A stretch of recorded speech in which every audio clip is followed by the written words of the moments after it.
What's up, everybody? This is Rob Archangel of archangelinc.com, and in this video I want to talk about the 10-year overnight success. Now, what is the 10-year overnight success? It is a term that I may have learned from Mike Cernovich, or maybe I learned it from the How I Built This podcast, which, by the way, is pretty cool and tells a story, or tells many stories of entrepreneurs who built their businesses from the ground up and what they did to do that.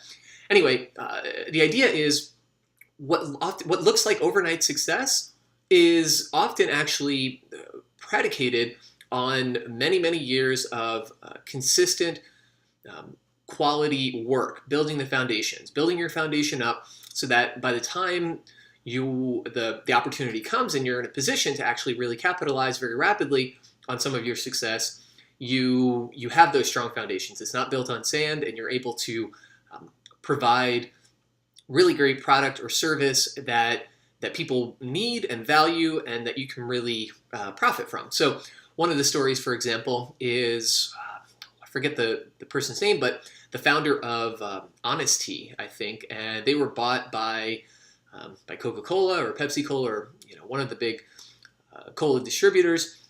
And this person, when he started out, was brewing tea. Even for months and years into it, big batches of tea in bathtubs. And so, eventually he was bought, and, it was pretty lucrative, millions of dollars, whatever it ended up being.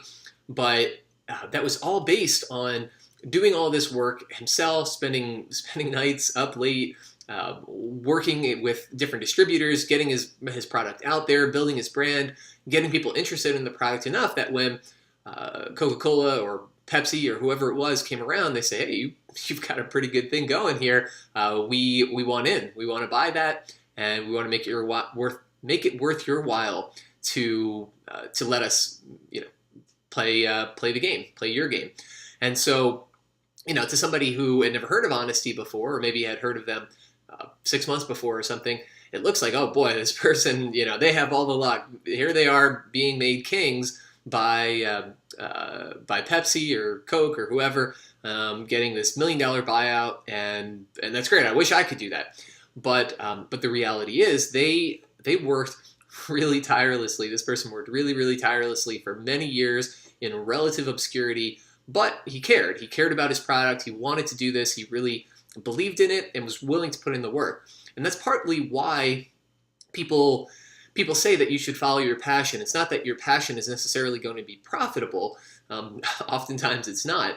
But if you don't have some passion, if you don't have some motivation, some energy to stick with something, chances are you're not going to maintain or attain that level of mastery that you need to actually do well, to distinguish yourself from other people, to pay attention to what your market is looking for, what the people who are likely to be patronizing you and supporting you, what they're looking for, so you can provide value in abundance and make them loyal fans. If you don't care, if you're not motivated in that way, chances are you're not going to have the energy to really follow through. You'll cut corners routinely, and there are a million people who are willing to cut corners, and only a handful who are willing to pull out all the stops and do all the right things to really provide the very best. And if you do that, you're likely to stand out. If you don't do that, well, there's a million other people just like you who don't want to stand out either. So good luck with that.